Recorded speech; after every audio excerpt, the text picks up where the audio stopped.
গল্পের শুরুতেই এমলি নামের একজন মেয়েকে দেখি। সে আর্কটিকের বরফের নির্জন এলাকায় একা একটি বরফের খণ্ডের ওপর আটকা পড়ে গেছে। চারদিকে শুধু বরফ আর জমিয়ে দেওয়া পানির সমুদ্র। এখান থেকে বেঁচে ফেরার কোনো উপায় দেখা যাচ্ছিল না, আর চলে যাওয়া প্রতিটা সেকেন্ড তাকে মৃত্যুর আরও কাছে নিয়ে যাচ্ছিল। অন্যদিকে একটি হেলিকপ্টার তাকে খুঁজে বেড়াচ্ছে, তবে তারা শুধু বরফের পাহাড় এবং কিনারায় এমলিকে খুঁজে বেড়াচ্ছিল, কারণ তারা বিশ্বাস করে যদি এমলি বেঁচে থাকে তাহলে এখানেই আশেপাশে কোথাও রয়েছে।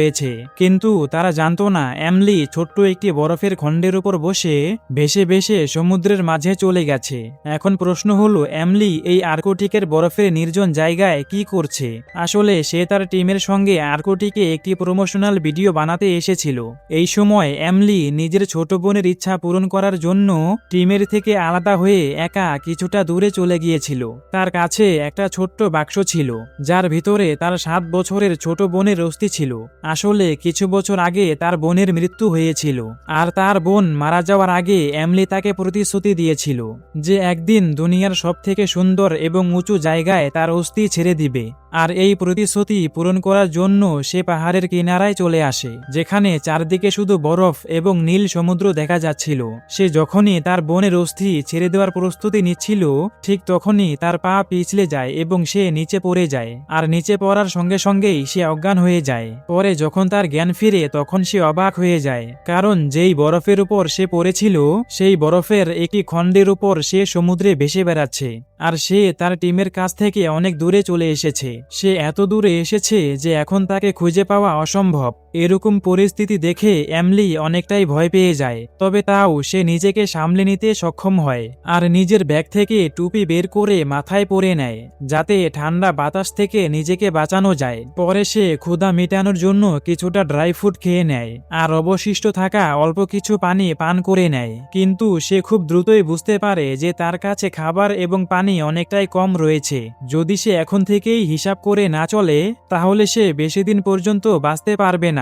এই জন্য সে প্রত্যেকটা জিনিস খুবই সাবধানের সাথে ব্যবহার করার সিদ্ধান্ত নেয়। পানি পিপাসা পাওয়ার পর সে তার ডায়েরি থেকে একটি পৃষ্ঠার ছিঁড়ে ফেলে আর দূরবীনের লেন্সের সাহায্যে সে সূর্যের আলো সেই কাগজের উপর ফেলে, যার ফলে সেই কাগজটিতে আগুন ধরে যায়। এরপর সে বোতলের ঢাকনায় কিছু বরফ নেয় এবং সেই আগুনের উপর রেখে দেয়। কিছুক্ষণের মধ্যেই সেই বরফ গলে পানি হয়ে যায়, আর এমলি সেই পানি দিয়ে নিজের পিপাসা মিটায়।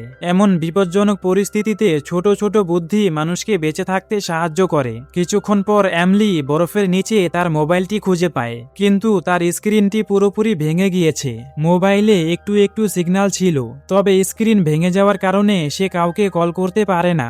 এটা দেখে এমলি অনেকটাই হতাশ হয়ে যায়। এখন পুরো দিন কেটে যায় এবং রাত নেমে আসে, আর রাত হওয়ার সঙ্গে সঙ্গে প্রচন্ড গতিতে তুষার ঝড় শুরু হয়। দ্রুত বয়ে যাওয়া বাতাসের কারণে সে বসতে পর্যন্ত পারছিল না, কিন্তু তাও এমলি চেষ্টা ছাড়ে না। সে নিজের ব্যাগ থেকে ছোট্ট একটি তাঁবু বের করে আর কোনো একটা ভাবে বরফের উপর বসিয়ে দেয় এবং এমলি সেই তাঁবুর ভিতরে গিয়ে বসে পড়ে। তবে ভয়ঙ্কর এই বাতাসের সামনে তার এই ছোট্ট তাঁবুটিও টিকতে পারছিল না। প্রচন্ড গতিতে তুষার ঝড় চলছিল, আর ঠিক তখনই তার বরফের খণ্ড ভেঙে কিছুটা ছোট হয়ে যায়। পরে সকাল হতেই আবহাওয়া শান্ত হয়ে আসে, কিন্তু তার বিপদ কমেনি, কারণ যেই বরফের খণ্ডের উপর এমলি ছিল সেটি ভেঙে আরো অনেকটাই ছোট হয়ে গেছে।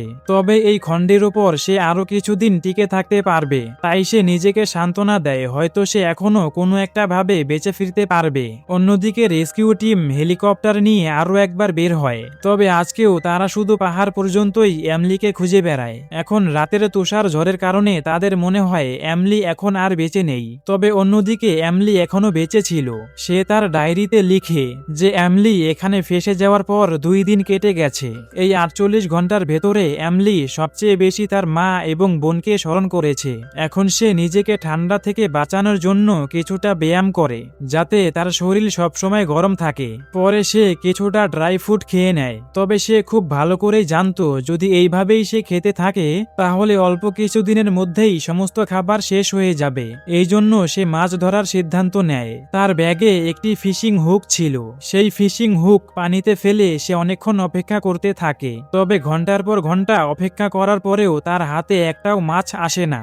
এর মধ্যেই একটি প্যাসেঞ্জার বিমান আকাশ দিয়ে উড়ে যাচ্ছিল। তাই এমলি তার পুরো শক্তি দিয়ে হাত নাড়িয়ে সাহায্য চাইতে থাকে। সে নিজেও জানতো যে এত উঁচু থেকে তাকে কেউ দেখতে পাবে না, তবে আশায় যখন শেষ ভরসা হয় তখন মানুষ সকল চেষ্টা করতে পারে। ঠিক তখনই হঠাৎ তার মোবাইল ফোন বেজে ওঠে, আর মুহূর্তের মধ্যেই এমলির মুখে হাসি ফুটে ওঠে। তার মনে হয় এইবার সে বেঁচে যাবে। তবে তার কাছে কল কোনো রেস্কিউ টিমের তরফ থেকে আসেনি, বরং এসি বিক্রি করা একজন সেলসম্যান তাকে কল করেছিল। -34 ডিগ্রি তাপমাত্রায় মৃত্যুর মুখে থাকা এমলি ওই লোকটিকে বারবার বলতে থাকে, আমাকে সাহায্য করো, আমি আর্কটিকের বরফের নির্জন সমুদ্রে ফেসে গেছি, আমার খুব দ্রুত সাহায্যের প্রয়োজন। তবে কলে থাকা সেই লোকটি এমলির কথা মজা হিসেবে ধরে নেয়। লোকটি মনে করে এমলি তার সাথে প্র্যাঙ্ক করছে, এই জন্য সে হাসতে হাসতে কল কেটে দেয়। আর কল কেটে যাওয়ার সঙ্গে সঙ্গেই এমলির মুখে ফুটে ওঠা হাসি মুহূর্তের মধ্যেই অদৃশ্য হয়ে যায় এবং সে কান্না করতে শুরু করে। প্রথমবারের মতো মৃত্যুর ভয় তার মুখে স্পষ্ট দেখা যাচ্ছিল। তবে বিপদ এখানেই শেষ হয় না। রাতে আসা তুষার ঝড়ের কারণে তার বরফের খণ্ডের উপর ফাটল ধরেছে, আর সমুদ্রের ঢেউ তার ফাটল ধরা বরফের খণ্ড একটু একটু করে আরো ভেঙে ফেলছে। এখন তার দাঁড়িয়ে থাকার জায়গা অনেকটাই কমে গেছে। সে চুপচাপ বসে থেকে সেই ভাঙতে থাকা বরফের খণ্ডটি দেখতে থাকে। আর এভাবেই ধীরে ধীরে পুরো দিন কেটে যায় এবং আরো একটি রাত নেমে আসে। আর এখন তুফানে ছিঁড়ে যাওয়া এমলির তাঁবুটি সে সেলাই করে দেয়, যাতে ঠান্ডা বাতাস ভিতরে কম আসে। কিন্তু পুরো রাত সে অদ্ভুত ধরনের আওয়াজ শুনতে পায়, যা এমলির ভয় আরো অনেক বেশি বাড়িয়ে দেয়। পরে ভোর হতেই তার দ্বিতীয় দিনের যুদ্ধ শুরু হয়।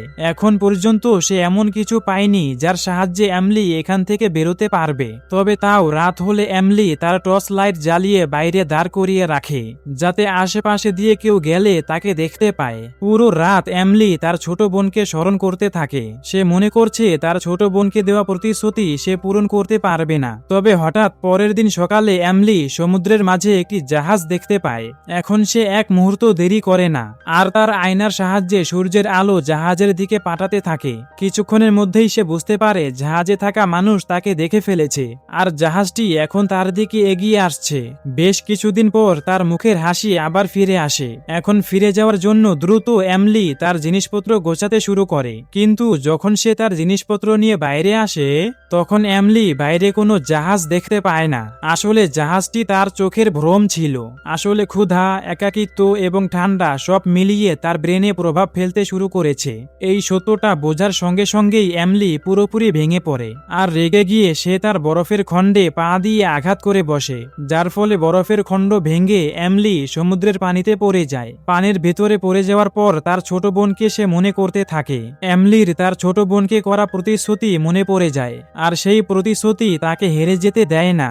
আর কোনো একটা ভাবে সে তার সর্বশক্তি খাটিয়ে উপরে উঠে আসে। কিন্তু এখন তার সব কাপড় পুরোপুরি পানিতে ভিজে গিয়েছে। এত কম তাপমাত্রায় ভেজা কাপড় পরে বেঁচে থাকা সম্ভব নয়। এই জন্য সে দ্রুত তার ভেজা কাপড় খুলে ফেলে আর নিজের গায়ে গরম ব্ল্যাঙ্কেট জড়িয়ে নেয়। কিন্তু তাও ঠান্ডায় তার শরীর প্রচন্ড কাঁপছিল। ঠিক তখনই তাঁবুর বাইরে থেকে সে আওয়াজ শুনতে পায়। তাই সে বাইরে আসে আর দেখে তার সামনে একটি ভাল্লুকের বাচ্চা দাঁড়িয়ে আছে। সেই ভাল্লুকের অবস্থা প্রায় এমলির মতোই ছিল। তাই এমলি নিজের কাছে থাকা কিছু ড্রাই ফ্রুট তাকে খেতে দেয়, আর ক্ষুধার্ত ভাল্লুকটি খেতে শুরু করে। ঠিক তখনই এমলি দূরবীন দিয়ে তাকিয়ে দেখে সেই বাচ্চা ভাল্লুকের মা এদিকেই এগিয়ে আসছে। এটা দেখা মাত্রই এমলি দ্রুত তাঁবুর ভিতরে চলে যায়। তবে কিছুক্ষণের মধ্যেই মা ভাল্লুকটি তার তাঁবুর সামনে চলে আসে। ভিতরে থাকা এমলি একেবারে নিস্তব্ধ হয়ে বসে থাকে। সে জানতো যদি একটুও শব্দ সে বের করে তাহলে এখনই তার মৃত্যু নিশ্চিত। কিছুক্ষণ পর ভাল্লুকটি চলে গেলে এমলি বাইরে বেরিয়ে আসে, আর বাইরে এসে দেখে তার বরফের খণ্ড আরো ছোট হয়ে গেছে। এখন প্রত্যেকটা সময় সে মৃত্যুর আরো কাছে যেতে থাকে। সেই রাতেই এমলি আকাশে সুন্দর একটি দৃশ্য দেখতে পায়। নর্দার্ন লাইট পুরো আকাশকে রঙিন করে দিয়েছে। মৃত্যুর কাছে থাকার সত্ত্বেও এই সুন্দর দৃশ্য দেখে এমলি কিছুক্ষণের জন্য সবকিছু ভুলে যায়। তাই সে স্নো ডাইভিং স্যুট পরে এবং সেই আলোর নিচে তার ছোট বোনের অস্থি ছেড়ে দেয়। আর শেষ পর্যন্ত এমলির দেওয়া প্রতিশ্রুতি সে পূরণ করে ফেলে। পরে তাঁবুর ভিতরে শুয়ে এমলি তার বোনের সঙ্গে কথা বলতে শুরু করে। সে বলে, এখন তুমি মুক্তি পেয়েছো, যেখানে মনে চায় যেতে পারো। এর মধ্যেই এমলির ফোন আরও একবার বেজে ওঠে, আর এবারও সেই এসি বিক্রি করা সেলসম্যান তাকে কল করেছিল। তবে এবার লোকটি এসি বিক্রি করার জন্য তাকে কল করেনি। লোকটি এমলিকে বলে, আমি এখন আমার জীবনের কাছে হার মেনেছি, আর আমি এখন নিজেকে শেষ করে দিতে যাচ্ছি। এখন এমলি নিজের বিপদের কথা বলার বদলে সে লোকটির কথা শুনতে থাকে, কারণ অনেকদিন পর সে কোনো মানুষের কথা শুনতে পাচ্ছিল। তাই এই মুহূর্তে সে ভিতর থেকে কিছুটা হলেও স্বস্তি পায়। কথাবার্তার সময় লোকটি তাকে বলে যে ছোটবেলাতেই আমার মা বাবা মারা গিয়েছে, তখন থেকেই আমি এই দুনিয়াতে একা বসবাস করি। আমারও অনেকগুলো স্বপ্ন ছিল, কিন্তু পরিস্থিতি তাকে এমন একটি চাকরি করাতে বাধ্য করে যেখানে মানুষের বাজে কথা এবং গালি শুনতে হয়। লোকটি মনে করে এমলির জীবন তার থেকে অনেক ভালো, কারণ তার কাছে টাকা আছে এবং কোনো জিনিসের কমতি নেই। কিন্তু সত্যটা পুরোপুরি আলাদা ছিল। এখন এমলি নিজের দুঃখের কথা বলতে শুরু করে। সে বলে, ছোটবেলায় আমি আমার বোনের সাথে খেলা করছিলাম, কিন্তু ঠিক তখনই বৃষ্টি শুরু হয়ে যায় এবং আমার বোন ঘরে ফিরে যেতে চায়। কিন্তু আমি দৌড় প্রতিযোগিতা করার জেদ ধরে বসি, আর দৌড়ানোর সময় হঠাৎ তার উপর বজ্রপাত পড়ে, যার ফলে সেখানেই সে মারা যায়। সেই দিনের পর থেকে এমলি নিজেকে কখনো ক্ষমা করতে পারেনি। বাইরে থেকে তার জীবন যতটাই ভালো দেখা যাক না কেন, কিন্তু বোনের মৃত্যুর জন্য এমলি ভেতর থেকে নিজেকেই দোষারোপ করতে থাকে। এখন কথা বলতে বলতে পুরো রাত কেটে যায়, আর সকাল হতেই সেই লোকটিও বুঝতে পারে যে এমলি সত্যি কথা বলছে।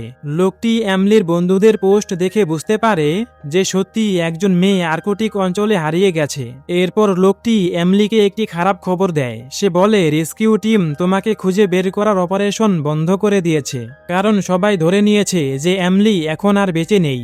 এটা শুনেই এমলি ভয় পেয়ে যায়, আর সে লোকটিকে বলে, কোনো একটা ভাবে সবাইকে জানিয়ে দাও যে আমি এখনো বেঁচে আছি। এখন তারা আর কিছু কথা বলার আগেই হঠাৎ একটি বড় শিপিং কন্টেনার এসে তার বরফের খণ্ডে ধাক্কা মারে। এই ধাক্কায় তার বরফের খণ্ড মাঝখান দিয়ে ভেঙে যায়, আর এখন সে সবচেয়ে ছোট খণ্ডে রয়ে যায়। তবে তার সামনেই বড় খণ্ডের টুকরোটি ছিল, তাই এমলি তার সর্বশক্তি দিয়ে সেই বড় খণ্ডের উপর লাফ দেয়। তবে সেখানে পৌঁছাতে পারলেও তার স্কেটিং জুতো তার পেটে ঢুকে যায়। ব্যথা এত বেশি ছিল যে সে চিৎকার করতে থাকে, কিন্তু সেখানে তার আওয়াজ শোনার জন্য কেউ ছিল না। তাই কিছুক্ষণ পর সে ফিশিং হুক এবং তার সুতো দিয়ে তার পেটে আঘাত লাগা জায়গায় সেলাই করে দেয় এবং প্রচণ্ড ব্যথায় শুয়ে পড়ে। আর এই দুর্ঘটনায় তার ফোন, ডায়েরি এবং তার প্রয়োজনীয় সমস্ত জিনিস সমুদ্রের পানিতে পড়ে গেছে। এখন তার বাঁচার আশা আগের তুলনায় আরো কমে যায়। কিছুক্ষণ পর একটি মাছ এসে তার সামনে পড়ে। অনেক দিনের ক্ষুধার্ত থাকার পরেও এমলি সেই মাছটিকে খায় না, বরং মাছটির সঙ্গে কথা বলতে শুরু করে। পরে শেষ পর্যন্ত সে মাছটির কাছে ক্ষমা চেয়ে তাকে খাওয়ার জন্য হাত বাড়ায়। তবে পরের মুহূর্তেই সে মাছটিকে না খেয়ে সেটি পানিতে ছেড়ে দেয়। হয়তো তার ভিতরে ক্ষুধার থেকেও এখন মানবিকতা বেশি বড় হয়ে উঠেছিল। এখন তার পানি পিপাসা বেড়ে চলেছে। বাধ্য হয়ে সে সমুদ্রের পানি পান করার চেষ্টা করে, কিন্তু পরের মুহূর্তেই সে বমি করে সব ফেলে দেয়। কিন্তু ঠিক তখনই আবহাওয়া পরিবর্তন হয়ে যায় এবং প্রচণ্ড গতিতে বৃষ্টি পড়তে শুরু করে। আর এমলি মুখ খুলে সেই অল্প অল্প পানি পান করতে থাকে। হয়তো এই পানি তাকে আরো কিছু ঘন্টা বাঁচিয়ে রাখবে। পরের দিন সকালে ঘুম থেকে উঠে সে দেখে তার চারপাশে পানি চলে এসেছে। যেই বরফের সাহায্যে সে এতদিন ধরে বেঁচে ছিল, সেই বরফ এখন পুরোপুরি গলে যাওয়ার উপক্রম হচ্ছে। এখন না ছিল তার কাছে খাবার এবং না ছিল বাঁচার কোনো আশা। তাই শেষ পর্যন্ত এমলি শেষ চেষ্টা ছেড়ে দেয় এবং সমুদ্রের পানিতে নেমে পড়ে, যাতে খুব দ্রুত সে মারা যেতে পারে। তবে ঠিক তখনই উপর থেকে হেলিকপ্টারের আওয়াজ শোনা যায়। প্রথমে তার কাছে মনে হয় এটা তার একটি ভ্রম, তবে এইবার সবকিছু সত্যি ছিল। আসলে এমলি যেই লোকটির সাথে কথা বলেছিল, সেই লোকটি এমলির বেঁচে থাকার খবর সবার কাছে পৌঁছে দিয়েছে, যার কারণে রেস্কিউ টিম আরো একবার তল্লাশি করতে বের হয়। আর এইবার তারা এমলিকে খুঁজে পেতে সক্ষম হয়। এখন অনেক দিনের কষ্টের পর এমলিকে সুরক্ষিতভাবে উদ্ধার করা হয়। কিছুদিন পর যখন এমলি পুরোপুরি সুস্থ হয়ে যায়, তখন সে সেই জায়গায় চলে যায় যেখানে তার বোনের মৃত্যু হয়েছিল। সেখানে দাঁড়িয়ে সে তার বোনের কাছে ক্ষমা চায়, আর শেষ পর্যন্ত এমলির ভেতরে থাকা বোঝ কিছুটা কমে আসে। আর এখানেই এই গল্পটি শেষ হয়ে যায়। তো গল্পটি কেমন লাগলো অবশ্যই কমেন্ট সেকশনে জানিয়ে দিন, এবং ভিডিওতে একটা লাইক করে চ্যানেলটিকে সাবস্ক্রাইব করে দিন পরবর্তী ভিডিওর নোটিফিকেশনের জন্য।